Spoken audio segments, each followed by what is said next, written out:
Number series के सभी question को तुम सॉल्व कर पाओगे। किसी भी एंट्रेंस एग्जाम का हो, जामिया में, यूजी पीजी के लेवल तक का, आप उसके नंबर सीरीज क्वेश्चन पेपर को बहुत इजीली सॉल्व कर पाते हो। रही बात कोडिंग डिकोडिंग को लेकर, उसी तरीके से मैंने स्टेप बाय स्टेप रीजनिंग से रिलेटेड चीजें उनको कवर भी कराया है। तो उसी तरीके से आप रीजनिंग को थोड़ा सा टाइम दे सकते हो, 15 से 20 मिनट, आधे घंटे, 1 घंटे, अपने अपने हिसाब से आप जो है डिसाइड कर सकते हो कि डेली बेसिस पे आपको कितना टाइम देना है। रही बात 12th क्लास में जिनका अभी बोर्ड चल रहा है, उन बच्चों को कैसे करना चाहिए, मैं आपको सजेस्ट करूंगा 1 से 2 घंटा अभी से जो है आप अपने एंट्रेंस एग्जाम के लिए निकाल दीजिए। आप लोगों ने कई सारे इंटरव्यू हमारे ही चैनल पे देखा होगा कि कई सारे बच्चे होते हैं कि एंट्रेंस एग्जाम की तैयारी जो है वो बोर्ड एग्जाम के बाद करते हैं, लेकिन इस कंफ्यूज मत होना आप। उनका बेस जो है कहीं ना कहीं जो है political science, geography, sociology, psychology, history, इन सभी से कनेक्टेड होते हैं।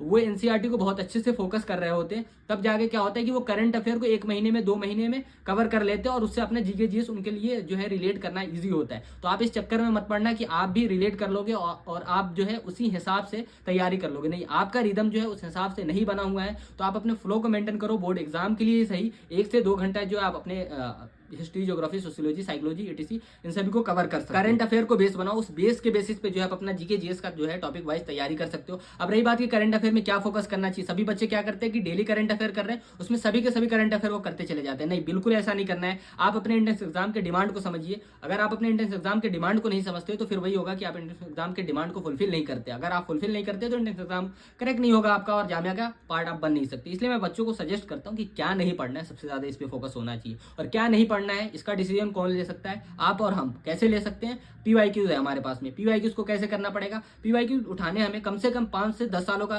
प्रीवियस ईयर क्वेश्चन पेपर उठाना है। देखना है कि भैया करंट अफेयर के कौन से सेक्शन से क्वेश्चन पूछे जा रहे हैं, क्या ऐसा सेक्शन है जो कि रेगुलर बेसिस पे जो है रिपीटेड चल रहा है, क्या करंट अफेयर के टॉपिक में प्रोजेक्ट एंड स्कीम जो है रेगुलर बेसिस पे क्वेश्चन पूछे जा रहे हैं, क्या ये 2 साल पूछने के बाद में उस पैटर्न को हटा दिया गया, क्या B55 में भी सेम चल रहा था, B11 में भी यही सेम चल रहा था। तो इन सब का आपको ख्याल रखना पड़ेगा कि करंट अफेयर जो है किस तरीके से अपने क्वेश्चन को उठाने की कोशिश कर रहा है। एग्जामिनर जो है हर साल कुछ ना कुछ एग्जाम में इंट्रोड्यूस करने की कोशिश करते हैं, वो नया होता है हमारे लिए। तो उन सभी चीजों का किस तरीके से हम आइडिया लगा सकते हैं, इन सारी चीजों से रिलेटेड मैं अपने पेड बैच में, जो कि यूनिप्रभ के प्रीमियम यूजर अगर आप बनते हैं, तो वहां पर आपको डिटेल में करंट अफेयर से रिलेटेड जीके जीएस जो चीजें मैं आपको बता रहा हूँ किस तरीके से रिलेट करना, वो सब चीजें आपके पास में live plus recorded PDF available होगा, मॉक टेस्ट अवेलेबल होगा, एमसीक्यू अवेलेबल होगा। सिर्फ यही अवेलेबल नहीं होगा, आपके पास में इंडियन पॉलिटी का अलग से सीरीज अवेलेबल होगा, जहां पर 8 से 10 मिनट में फंडामेंटल राइट्स या फंडामेंटल ड्यूटी जो है सबको टॉपिक वाइज हमने कवर किया है। इंडियन हिस्ट्री जो है उसमें हमने इंसेंट को किस तरीके से 5 से 10 मिनट में कवर किया और एकदम टू द पॉइंट बात किया है। ऐसा नहीं कि जो क्वेश्चन पूछा गया सिर्फ उसी पे बात किया है, बिल्कुल नहीं।